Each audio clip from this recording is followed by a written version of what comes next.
One dark cloudy afternoon, guys and gals. Hello there, guys and gals. Good day to each every one of you.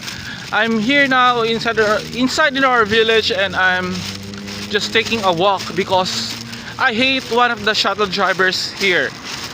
He didn't follow 15 minutes time frame on getting out here in the village. So instead he wanted to make 20 minutes. So I'm very particular when it comes on time. So I'd rather take a walk.